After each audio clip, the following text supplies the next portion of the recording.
In this video, we are going to fix my car using some very special BMW software. We're going to be using ISTA Plus. So what you want to do is grab a Windows laptop preloaded with ISTA, then connect an ENET cable from online to your computer, get in your car, and then turn it on.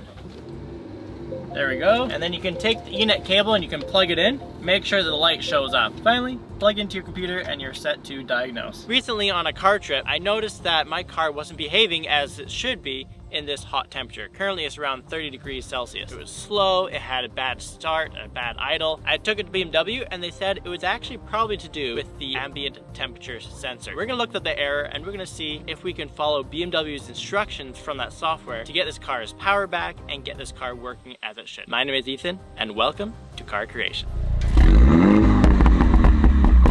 What you want to do is go on your laptop and open up your ISTA program. ISTA P is for programming. We're not going to use that. We're going to use ISTA D for dealers, or you can use ISTA Plus, and this is where we're going to do all the diagnostics for the car. So first of all, you want to go over to Operations, go New.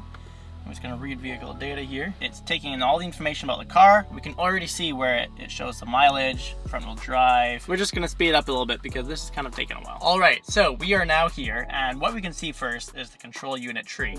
And right here, we have all the different control units of the car. As you can see here, there's a lot of little issues here at the control unit list. What we're trying to find is something to do with this sensor. Display fault memory.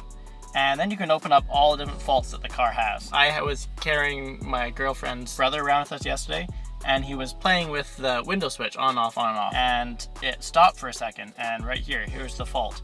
Power window regulator, rear passenger door, switch off, drive due to excess temperature. All right, so right here is what we're looking for. Information outside temperature sensor, short circuit. I believe too much fuel is getting into the engine because of it, because it thinks it's too cold. Even when you turn on the car and it's 30 degrees Celsius right now, it starts with the cold start. If I look on the dashboard up here, it shows that it's negative 40 degrees Fahrenheit.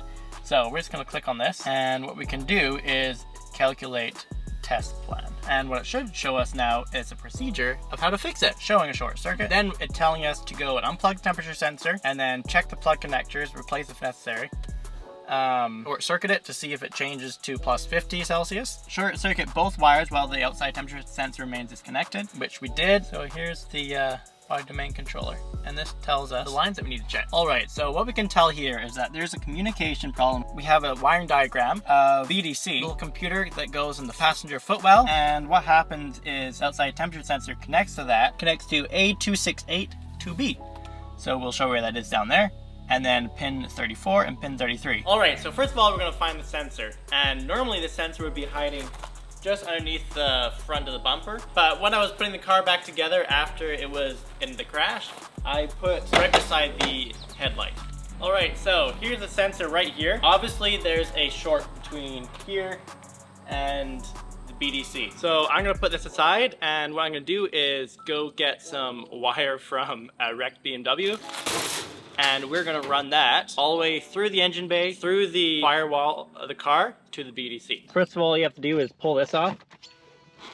Very simple, comes off all together. And then over here, we have to get this off and start at the back. I'm just gonna pull it forward. There we go. Then it pulls out here, down and out. And so basically the wire that we're gonna pull is gonna come from up there through the car, and then it's going to connect to the BDC. All right, so before we go any farther, we really need to disconnect the battery because else you can cause issues with the car. As with any job that requires running a wire, you need something to pull the wire through. So I have a coat hanger here, perfectly good coat hanger, and we're going to destroy it. So try to make it as straight as possible. There we go. On the one side, I'm going to leave a handle to pull it through. The other side, I'm going to cut it. There we go, our wire pusher. So our diagnostics tells us we need to find A258-2B. A258 is the BDC. 2B is, if you look on here, on 2. There we go. So this is what we need to take off. So this comes out. And then to get this out, you just pull this apart right here. And then you pull the one out, pull the other one out. And then what we're trying to find is 33 and 34. So we look on here, and then this side it's 22 and 34. So 33 and 34 are these two wires right at the very end right here. And if you look carefully, one is brown with a blue line and one is red with a blue line. So on this one, I'm gonna trace them as far back as we can and then cut it. There we go. And then what we're gonna do is actually hot wire this onto my connection that I have for now, and we are going to test it to make sure that was truly the issue. Turn on the car and we'll see if this works. All right, let's try this. Nice, that's what it's supposed to do. Woo! Let's go! Find the right stuff, and it doesn't have to be very thick. It doesn't have to be the thicker grade wire, so that's nice. There we go, so I think this one will work perfectly. So first step is to get some electrical tape and to put this on the end of this so you can push it through. Yay! Finally! Oh my goodness. That was a lot of work. All right, then we can attach this onto what we cut, and what we're going to do is use a heat gun to do some heat soldering. So now that I have the wire through, I'm just going to cover it in some BMW tape, because what happens is when you're driving, it'll start wiggling around unless you tack it to where it should be very well. Aha! Heat gun. All right, so we have our heat gun, and we have shrink wrap tube, and then a solder shrink wrap. We'll do the brown one. Brown and blue. Push it all the way up. We want to strip both sides of the cable we push through. Grab your heat gun and shrink away. It's already shrinking because of how hot it is out here right now. Take two for the next one.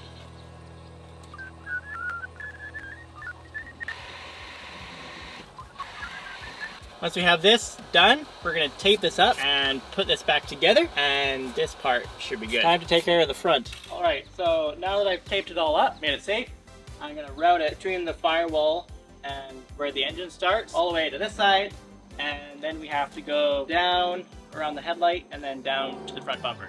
Sometimes you have to do it in little steps.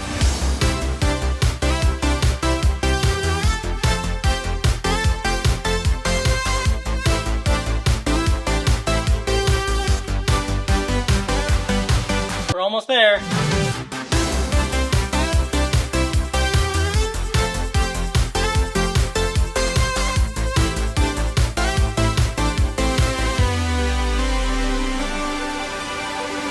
Alright, so this right here is supposed to stick out right here. Kind of looks like that.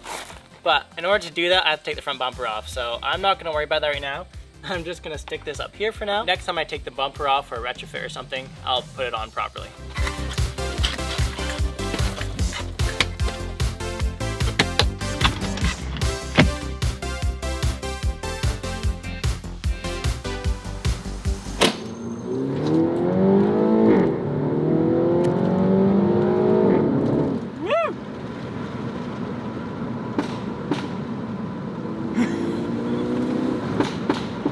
Dude, it makes the pops louder!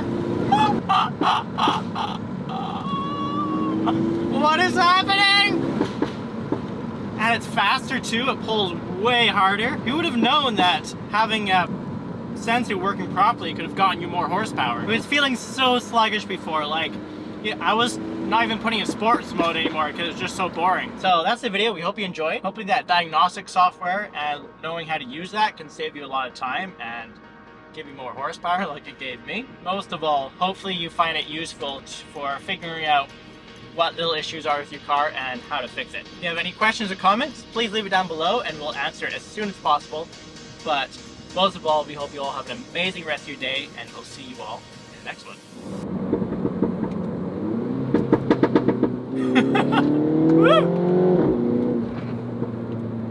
Oh my goodness gracious, that's so much fun.